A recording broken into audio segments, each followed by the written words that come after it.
কিরে ভাই, এখানে দাঁড়া কান্দাছো কেন? নামাজে যাও নাই? বাইরে ঈদের নামাজ তো পড়ে এলাম, একটু পরেই তো ডিউটি শুরু হয়ে যাব, কিন্তু আমার না ভালো লাগতেছে না। আমার জানি কিভাবে লাগতেছে। 5টা বছর হয়ে গেল পরিবারের সাথে ঈদ করা পারি না। আজকে ঈদের দিন, সে রাত্রে থেকে ফোনে যোগাযোগ করার চেষ্টা করতেছি, কিন্তু আমার বাড়ির কেউ আমার ফোনটা রিসিভ করতেছে না। আমার বাড়িতে মনে হয় কিছু হয়েছে রে ভাই, নাহলে আমার ফোন রিসিভ করবো না কে? আমার জানি কেমন লাগতেছে ভাই। ভাইরে, তোর বাড়িতে কিছু হয় নাই? আজকে ঈদের দিন না, হয়তো বাড়িতে মেহমান আসছে, সবাইকে নিয়ে খুবই ব্যস্ত, যার কারণে তোর ফোনটা হয়তো ধরতে পারে নাই। প্রবাসীর কষ্ট যদি সবাই বুঝতো, তাহলে আর আমরা প্রবাসী যারা আছি অপমান লাঞ্ছিত হইতাম না। ও ভাই, আমাকে প্রবাসীর জীবনে এত কষ্ট কে? আমাকে কষ্ট কি কেউ বুঝবো না? বাইরে আমি তো পারতাছি না, আমার ভিতরে চইলা যাইতেছে রে ভাই।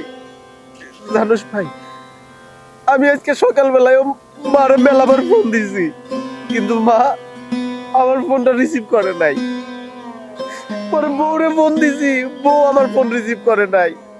ওরা কেউ রিসিভ করে না দেখা আব্বারে আমি ফোন দিছি, আব্বা আমার ফোনটা ধরে নাই। আমার ভালো লাগতেছে না ভাইরে, এভাবে কান্নাকাটি কইরা নিজের মনের কষ্ট দিয়ে কোনো লাভ নাই।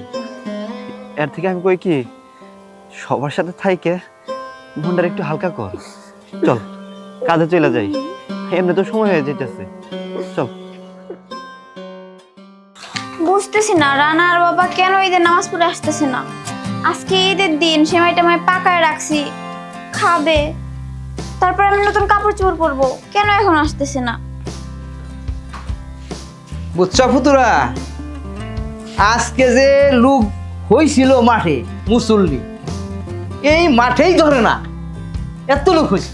কথা ওই ঠিকই কইছেন, আজকে অনেক লোক হয়েছিল, এত লোক আমার জীবনে জন্মেও দেখি নাই। হ্যাঁ, আব্বা, আপনাদের আসতে এত দেরি হলো কেন? আমি আরো গরম গরম সেমাই পাকা রাখছি, খাবেন, তা না করে দেরি করে আসছিলেন। বৌমা, তুমি আজকে এই পুরান কাপড় চোপড় পরে আসছো কেন? তুমি আজকে ঈদের দিন নতুন কাপড় পরবা। ওই যে তোমার জন্য যে 22,000 টাকা দিয়ে একটা শাড়ি আনলাম, ওইটা সে তুমি পরবা আজকে ঈদের দিন। আব্বা, রান্না বান্না করছি তো, এই জন্য কাপড় চেঞ্জ করি নাই, ময়লা হয়ে যাবে তো। আমি ভাবছি আপনাদের খাওয়াইয়া দাওয়াইয়া তারপরে শাড়ি পরবো। বৌমা, তাড়াতাড়ি করো, সবাইগুলো আনো, খাওয়া দাওয়া করে তাড়াতাড়ি তোমার বাপের বাড়ি চলে যাই। বাবা, সত্যি বলতেছেন আপনি আমাদের বাড়িতে যাবেন? হ্যাঁ, আমার তো মনে হচ্ছে এখনই আমি চলে যাই, বিয়ের সাথে যাই মোলাকাত করি। এখানে তাহলে সময় খাওয়ার দরকার কি? চল না আমাকে বাড়িতে, আমরা সবাই মিলে একসাথে সময় খামুনি। এই যে বৌমা, তুমি এদিকে তোমার শ্বশুরের সাথে কুশল বিনিময় করতেছো, ওদিকে রান্না বান্না করতে হবে না? আমার মেয়ে শ্বশুর বাড়ি থেকে মেহমান আসবে, তাদের কিন্তু একটু আপ্যায়ন করতে হবে। মা, বাবা যে বললো সেমাই টেমাই খাওয়ার পরে আমাদের বাড়িতে যাবে। তা তো যাবই, আগে মেহমান আসুক, মেহমান এসে খাওয়া দাওয়া করে চলে যাক, তারপরে আমরা বিকালবেলা তোমাদের বাড়িতে যাবো বেড়াতে। ঠিক বলছো, ঠিক বলছো তুমি। বোমা, তুমি রান্না বান্না করো, তারপরে খাওয়া দাওয়া করে তারপরে তোমাদের বাসায় যাবো। ঠিক আছে আব্বা, আমি সেমাই দিছি, আপনারা খান।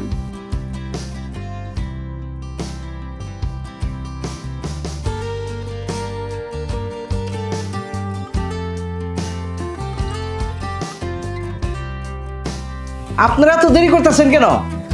তাড়াতাড়ি আসেন, খাওয়া দাওয়া করবো। খাওয়া দাওয়া করে এক জায়গায় যাইতে হবে কিন্তু।